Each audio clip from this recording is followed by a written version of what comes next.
Greetings, friends.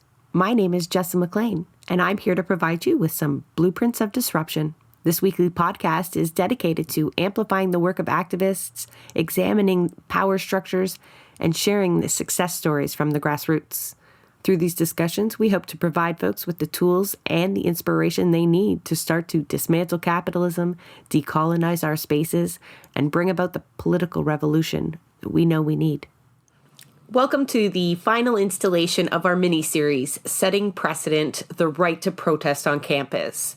In our first three parts, we focused exclusively on the lawsuit 9 activists have launched against the University of Calgary and the Calgary Police in response to the violent clearing of an encampment on campus back in May 2024. Rahele and Wissam, both plaintiffs in the suit, gave their account of what happened that night.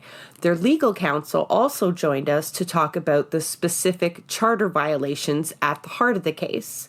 We heard how police suddenly and brutally charged at the protesters while they were packing up to leave, some of them holding hands and singing at the time.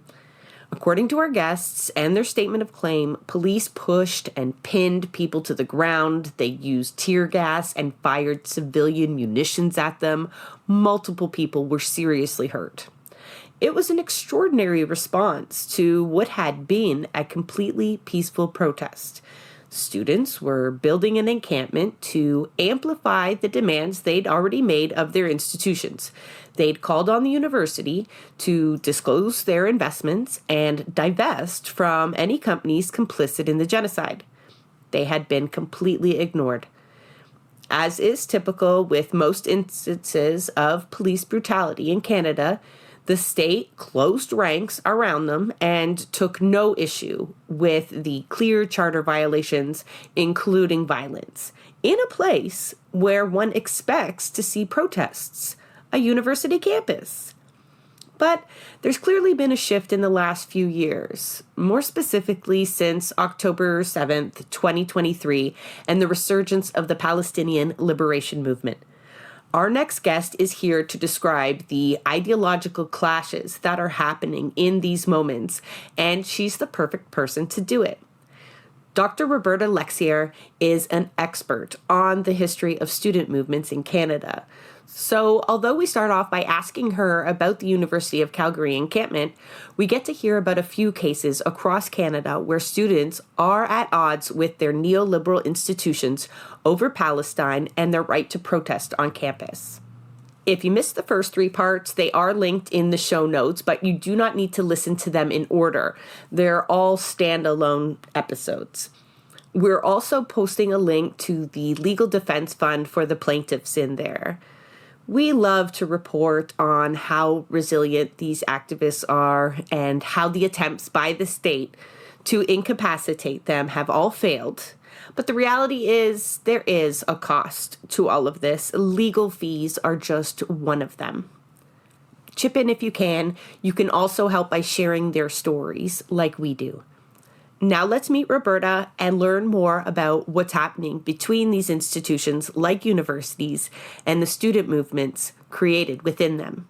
Welcome to Blueprints. Can you introduce yourself, please, Roberta? Yes, hi, I'm Roberta Lexier, and I'm a professor in the departments of General Education and Humanities at Mount Royal University in Calgary. That just is like a little snippet of who you are, because after I made contact with you, and it'll be obvious as to why as we go on, but I was just like, how have we not connected? How have we not had her on the show already? You have a podcast, a 6-piece series on student movements in Canada. I mean, that is our bread and butter too here. I'm excited to talk to you today about student movements, but yes, you are perfect guest for this show, Roberta.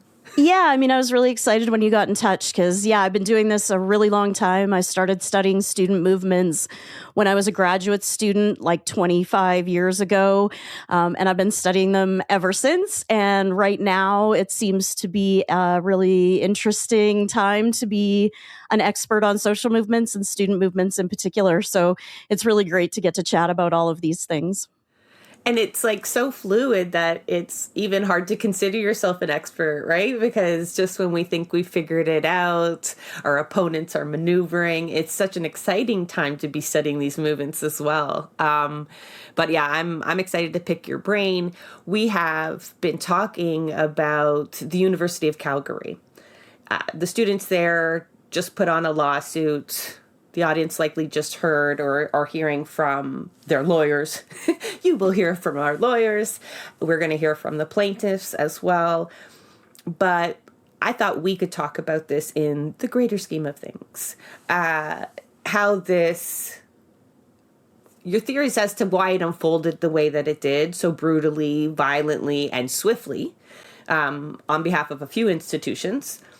But also maybe what those clearings meant for the social movements, and then this recourse that they're seeking, and everything in between.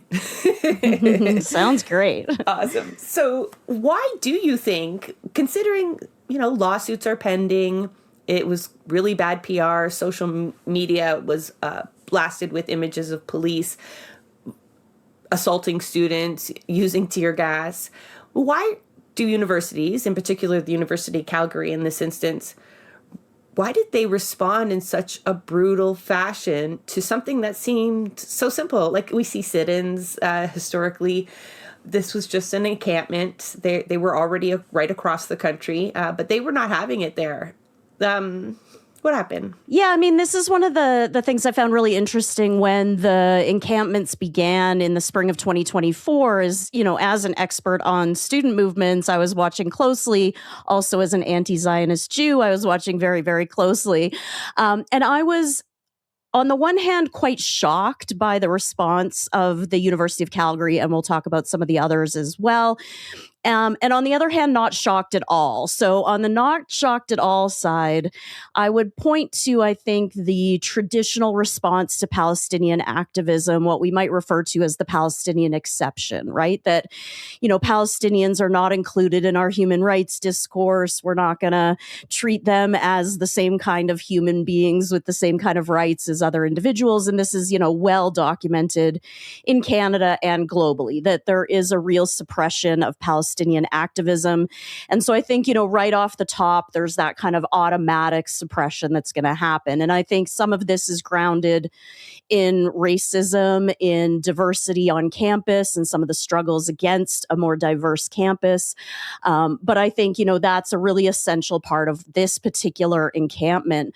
But I think that more surprised side of me kind of thought more about the history of student movements in Canada, and that this had never happened before, right? Like student movements are usually quite tolerated on university campuses. We can talk about that long history if we want, but they're basically embedded in the very nature of universities since the Middle Ages. And so the fact that universities are quite quickly and violently suppressing this kind of activism, these protests, really says something about the modern university. And so I argue that actually alongside that Palestinian exception, there's also this issue of neoliberalism and the transformations that have happened within higher education, that universities for the past, at least 20, 30 years have been evolving away from the idea of a community of scholars where people are there to talk and discuss and advance knowledge into these more kind of corporate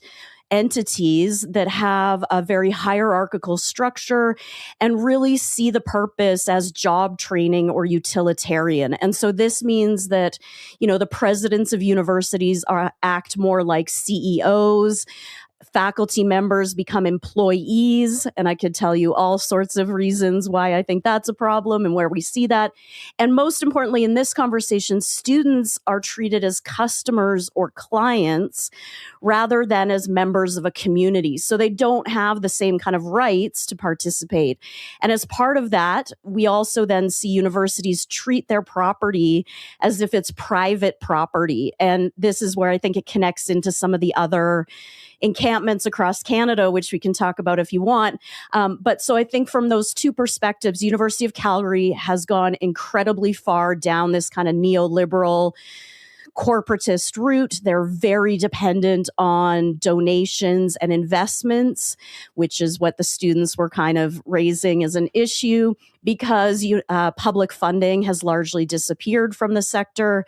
And at the same time, we have this racism embedded in the Palestinian cause. I think sometimes, we're quick to attribute it to the Palestinian exception because we are bombarded by it on every level, right? And that's been the case for years, not just since 2023. And although, we've seen it all, and I share that same sentiment where you're surprised but not surprised. But reading that statement of claim, I was just, and I'd already known about it. I was still kind of, these are students on campus, and that may cost them big time, the university. I mean, let's hope that it does. It's great to see the students fighting back, but what was it like, do you think, for the students to be cleared? What did that mean for the student movement? Because it feels like it took a lot of energy out of right across the country, and it's a bit of timing too. I think it was still in the middle of the summer, which is harder to organize students, and that space provided everything they needed to be a force of resistance on campus.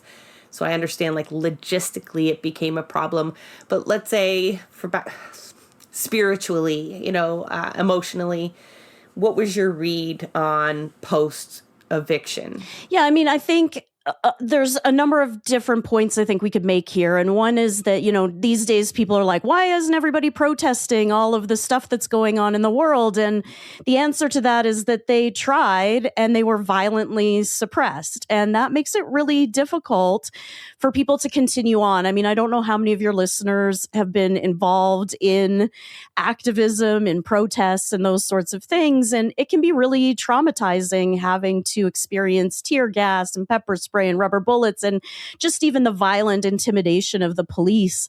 I mean, my first experience of it was in Quebec City in 2001, and it was not enjoyable in any way, shape, or form. And that can have a big effect, I think, on us spiritually, emotionally, physically, all of those sorts of things. I think the other side of this is that, the encampments were not the start of a movement by pro-Palestinian folks for divestment on campus, right? Students had been organizing, demanding for a long time, even long before October 7th. And the encampments were kind of an attempt to ratchet up the pressure on institutions, right? They'd been trying to work through the, quote, proper channels, committees, asking permission, doing all the investment work, all that kind of stuff.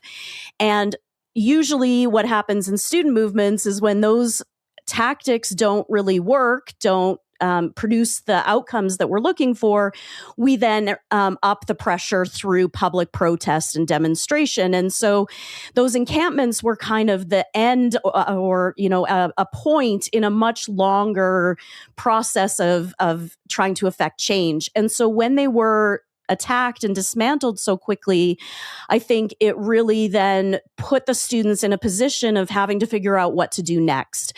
Many of them are marginalized folks. Many of them are facing, possible suspension from institutions or pretty significant consequences, including physical harm. And they have to make decisions about whether that's the right approach, and can they still do that when the universities are acting the way they are?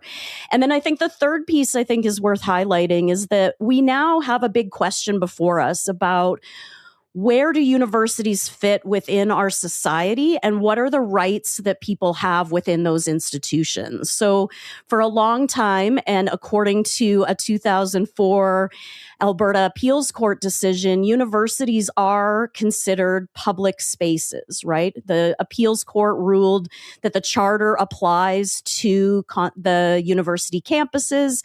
And this was in the case of anti-abortion activists who universities were trying to ban from putting up all those graphic images and such that we're used to.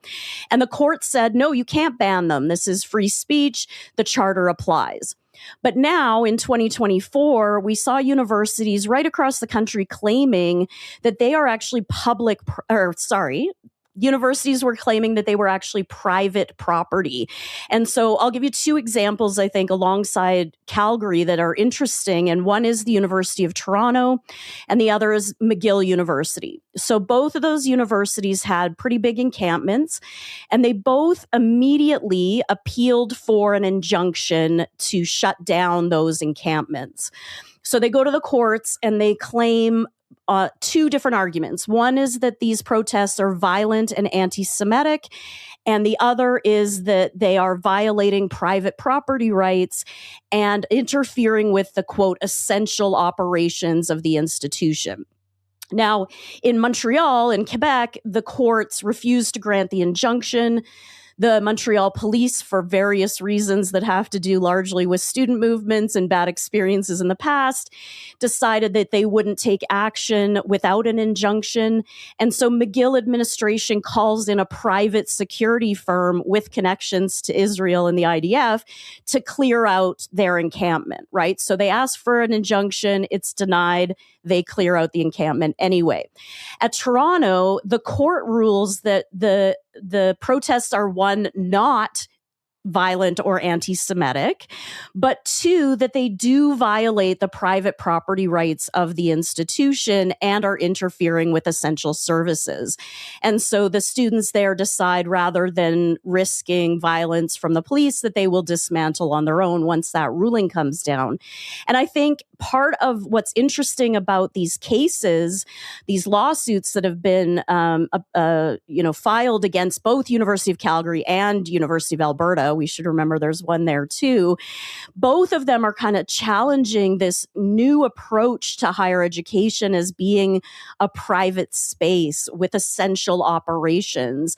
And we now need to know, are universities private property where the charter does not apply, or are they public spaces where the charter does apply? And the courts are, I guess, going to end up ruling on this. It's one of the reasons it's great to have these cases come forward. We need answers. Are these public spaces or are they not? And I think that really identifies that kind of neoliberal shift that we've seen.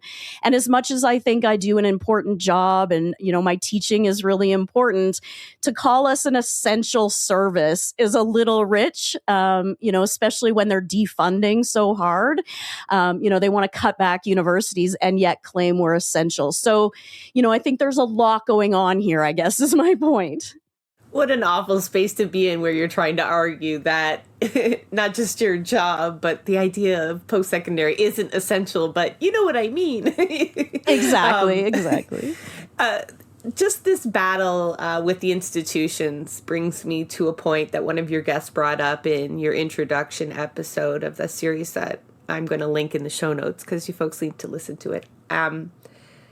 The loss of collaboration that has happened to students on campus, meaning, there was an era, a very long era that you briefly described there, where students were part of a certain social class. I mean, you still have to kind of be able to afford university, but it was a whole different ballgame. And just the idea of being in this institution's kind of empowered you to a certain level, and that helped with the toleration. But it also, there was a level of collaboration that happened with professors. That still happens because, the U of C isn't just students.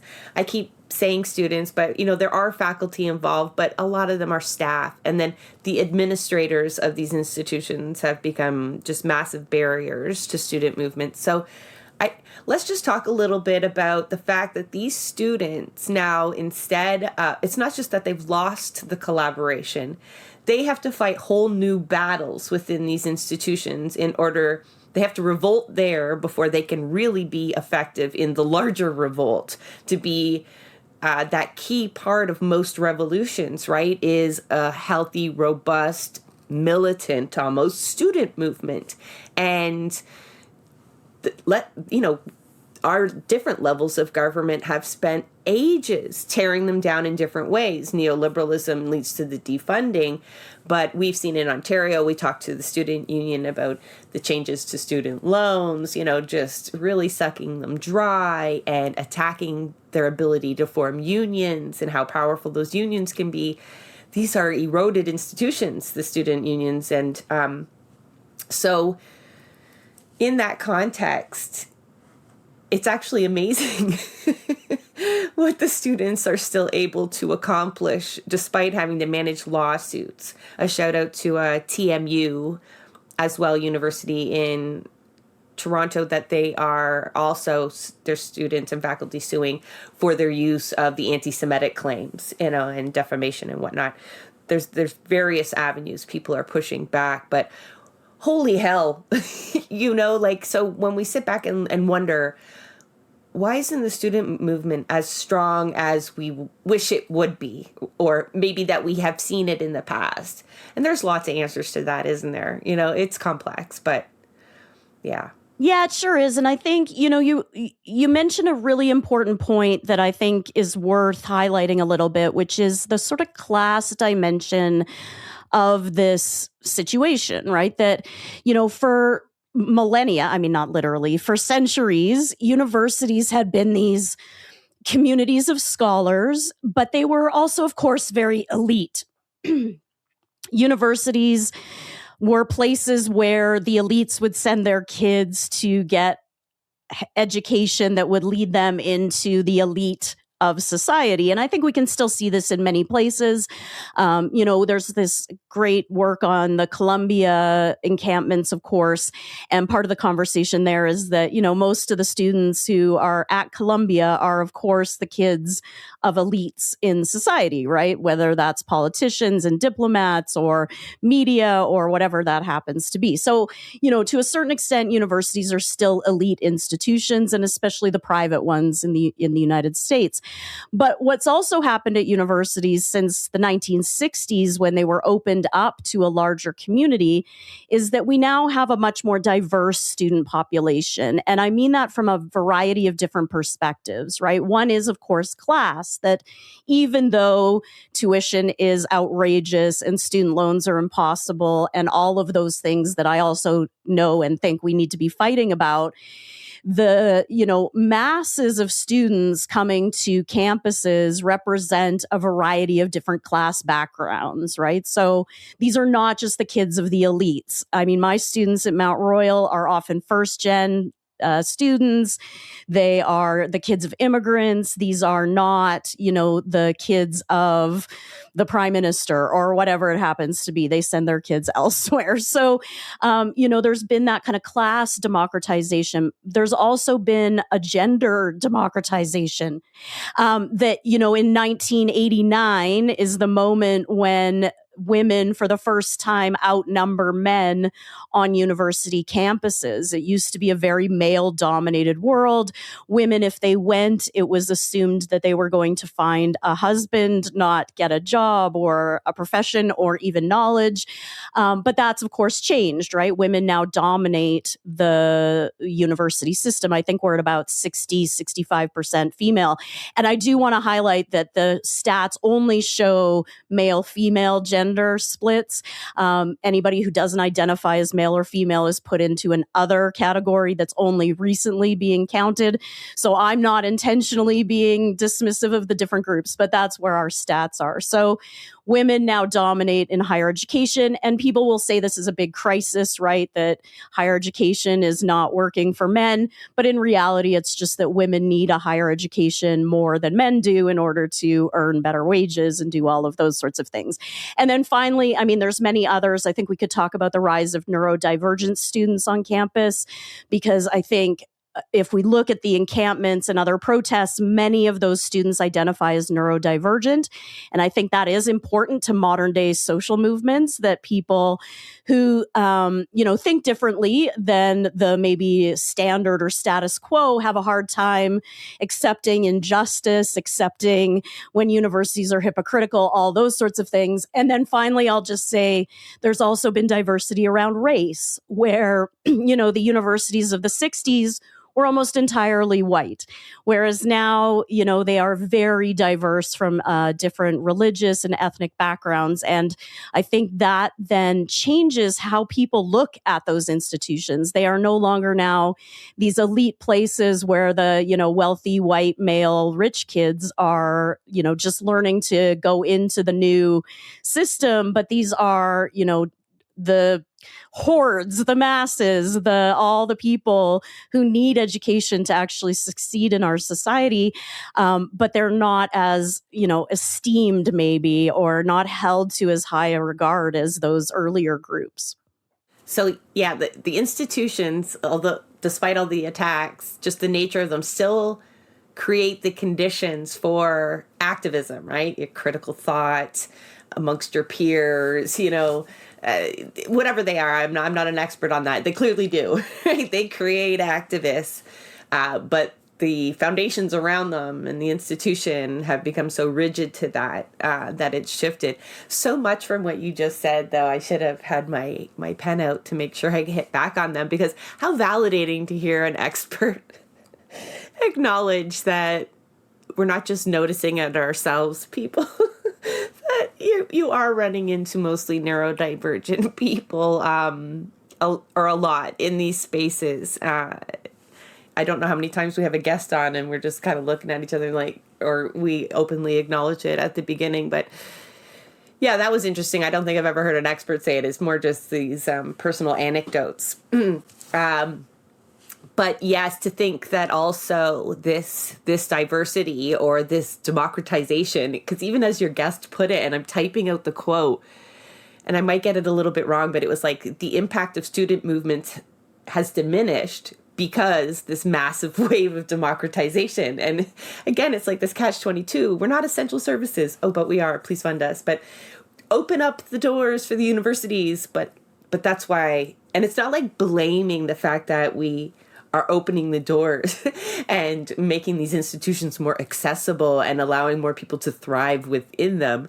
It's that is not a tolerated class. That is not a class that can have a loud voice or should be impactful. So, well, and I think that's actually a key point here, is that democratization of higher education is a really good thing. Like, yes. I want to make that very clear, that it is really important that we make sure higher education is accessible to a wide range of people from all different backgrounds. It's good for Canadian society. It's good for the individuals. It's good for me as a teacher in my classrooms. It is across the board a very good thing. The problem is that society and the structures of society, the capitalist system, all of that, do not view those people as acceptable political actors, right? These are no longer individuals that we should listen to or we should take advice from. These are just, brown neurodivergent kids from lower economic status families. Why should we listen to them about something as big as and important as big political issues? And so, I want to make that clear that democratization is good, but also the way then those institutions are viewed gets changed quite dramatically. But I do also want to get back to something you said earlier that I forgot to mention, is that one of the really reassuring pieces of this is that no matter what is happening within the universities, students are still mobilizing together to try to affect change. This has happened across the history. I was writing about the 60s to the present, and even in points like the 1980s, when it seems like there's not much going on, students are still trying to mobilize on their campuses. And I think 2024 showed again, despite these real restraints, and I think we should take seriously those restraints, students are still finding ways to work together and to push for change. And I think, that's very reassuring as a citizen, but also as a historian of these movements. And I think students will adapt to the context. I think we see it over and over and over again. They'll find ways to push for change. And they were, right? One of your theories, and correct me if I'm wrong, is that these encampments, unfortunately, the students in Calgary didn't get a long time to realize the model, but we were down at the University of Toronto, the People's Circle for Palestine, quite a few times. We spent a lot of time there, and it felt a little bit like the Occupy movement in that, a space was secured that was outside of the system, was an anti-capitalist model of mutual aid, free education. We'll link you back to those episodes where we talked about just how beautiful the encampments were, how much the students were learning about resistance and taking care of one another and conflict resolution. It was fucking beautiful. And so if you experience that, you could understand how a neoliberal institution would not want something like that to survive, let alone thrive, right? The same way they suppress homeless encampments. And for very similar reasons, right? Even if there had not been a real contentiously political message and mission involved, the existence of students living like that in what they feel is their private space, right? I think at University of Toronto, we need it for convocation.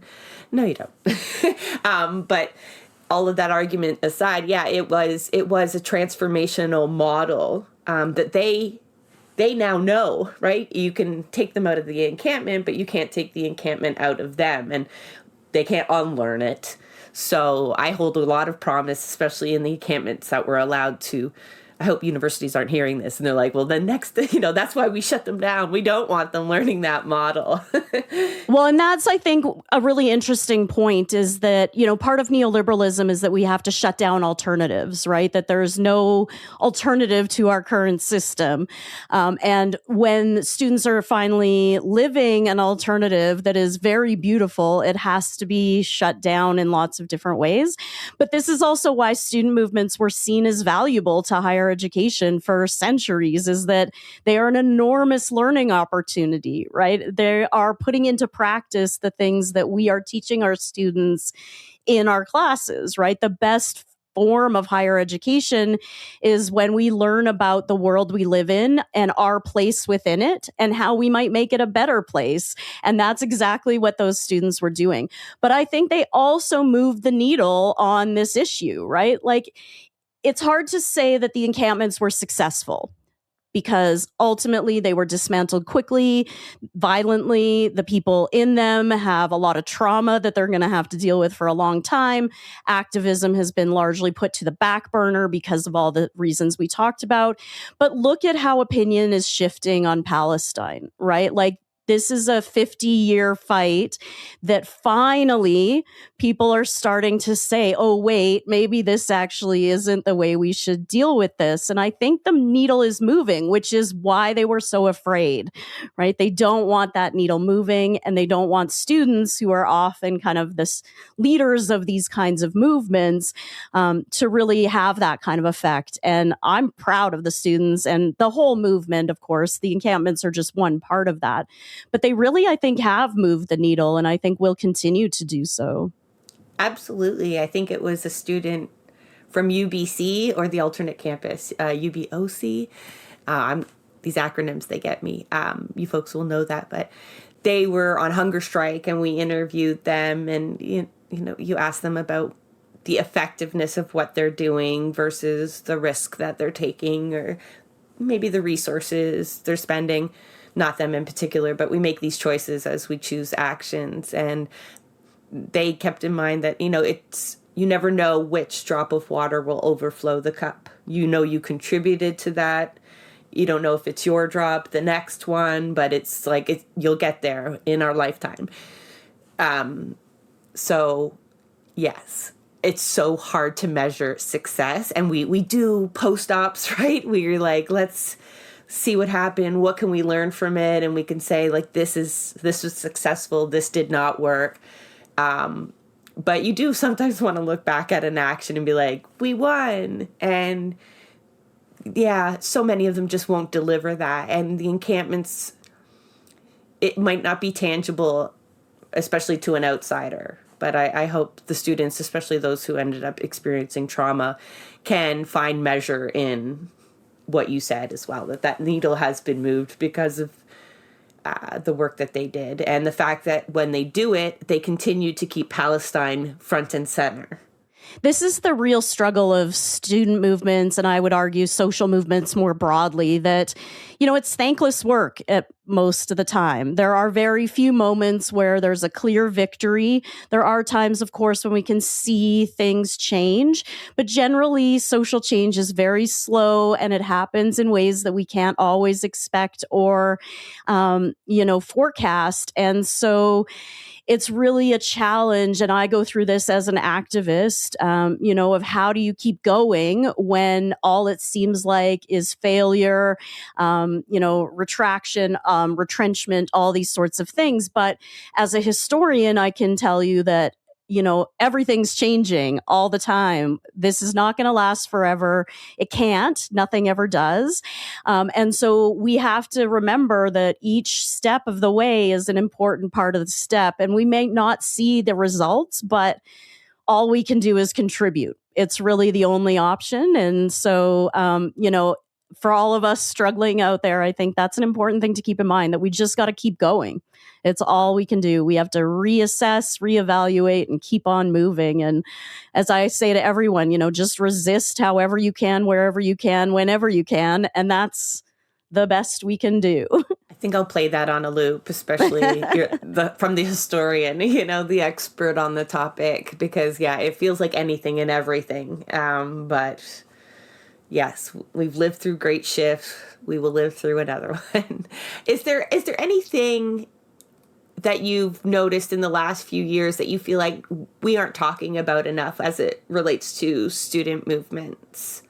Yeah, I think I've probably highlighted the main pieces, which I think we underestimate the importance of the kind of cultural and structural shifts that have happened within higher education, and that this is partly a call for us to push for good quality, accessible, publicly funded higher education that allows this kind of work to happen in a place where it's supposed to happen. That, universities are important. They contribute to society in lots of ways. And one of the main ways they do that is through student movements and student activism. On the one hand, actually influencing policy, my book, Student Power, and the podcast that goes with it, really highlight the changes that have happened as a result of student movements, both on campus and off campus, around, local issues, but also global issues. They do have an effect on what we do. And I think we need to ensure that if we're going to have a good quality democracy, we need to have these spaces where young people are encouraged to think about the world, to, as I said earlier, think about themselves and the place that they fit in there, and think about how that they can make this a better world. It's really our only shot at this, is to keep thinking about how we improve and how we get better. And I want this to be a call, one, for, protecting Palestinian folks and accepting that their human rights matter just as much as everybody else's human rights, and that genocide is horrifying and we need to make it stop. But also that we need to keep funding and supporting these institutions that many, I think, see as external or unimportant or elitist or all of the things that we might hear about. Universities aren't woke spaces where, we're all just socialists and Marxists. I wish that were the case. I can point to maybe one other colleague in my entire university that would be on the same political spectrum as me. But they are spaces for good quality critical thinking, problem solving, all of those sorts of things. So if I can leave us with anything, it's that we need to keep funding higher education. We need to fight for it. And we need to fight for our students who need that time and space to figure out their place and how they're going to contribute to a better world. And I want my students to be out raising some shit. That's the point. That's what they're supposed to do. They're young. They're, fearless. They should be doing that kind of stuff. And they just can't, given the restrictions we've placed on them. And one of them that we kind of alluded to, but is the cost of higher education. Like, that to me is a big limit to student activism, that when all my students are broke and working 4 jobs and trying barely to survive, they can't really think about how to make the world a better place. They're just focused on their material needs, paying that ridiculous tuition. How are they going to get a job to pay off their ridiculous student loans? And we need to fix that. We need to fix that system so that students have access to that time and space to really explore and figure out where we're going to go and how we're going to fix this mess that we're in. I'm just grinning ear to ear. Imagine these groups if none of them had to work that 3rd job or even all of that was free time. Study, raise hell. I know. And this is part of the 60s reality, was that students could afford to do that, right? Like my mom got a $500 scholarship and that covered her whole first year, including books. Like she could do whatever she wanted. She didn't do politics. She played bridge in the cafeteria, but nevertheless, they had that kind of time. And by the time I was in university in the mid to late 90s and 2000s, I could work a summer job and that would basically get me through. I had like weekend jobs to cover rent and that sort of stuff. But now my students, like they are literally all working 3 jobs and more, taking care of dependents, whether that's parents or kids or others. They are slammed. They are so busy. They are so stressed, and they just don't have that freedom to think about the world. And what is the point of higher education if not for all these 18 to 24-year-olds to have a bunch of time and space to investigate and look around and say, how can we solve this? And I mean, why else are we doing any of it? And that's what I think we need to push for. I'm here for that. Thank you so much, Roberta. It's been a pleasure talking to you. I feel like there's a lot of things I could pick your brain about, though. I know I could talk for hours about this, so sorry if I go off and ramble, but I love talking student movements. Yeah, well, I didn't call you here to sit and listen to me. My audience has heard that a million times. But, just knowing even that these, when you say a historian of these movements, we've been described as that as well. I don't know if we intended to do it. It was just a matter of kind of sharing tactics and lessons. And like, if you could all just hear from one another, we could figure this out. But I think in the end, it also has been, and I think I'm slowly realizing the importance of that because it's such a crazy moment in history too. I wonder where we'll be in 2 more years. Well, and one of the problems with social movements and student movements in particular, because of the turnover that we see on campuses, there's not a lot of generational knowledge about these movements, right? People reinvent the wheel every 4 years on campus, or in the larger society, I think the same thing happens, right? Social movements are constantly starting from scratch. They are reinventing everything from the beginning. And I, as a historian, would argue that's not necessary. We can learn from what's worked, what hasn't worked, what might work. And of course, context always matters.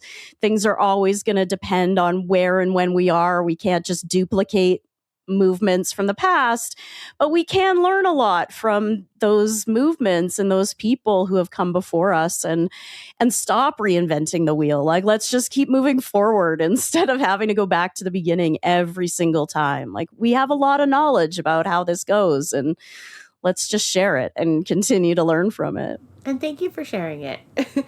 My pleasure. No, I appreciate it. That is a wrap on another episode of Blueprints of Disruption. Thank you for joining us. Also, a very big thank you to the producer of our show, Santiago Halu Quintero. Blueprints of Disruption is an independent production operated cooperatively. You can follow us on Twitter at BP of Disruption. If you'd like to help us continue disrupting the status quo, please share our content, and if you have the means, consider becoming a patron. Not only does our support come from the progressive community, so does our content. So reach out to us and let us know what or who we should be amplifying. So until next time, keep disrupting.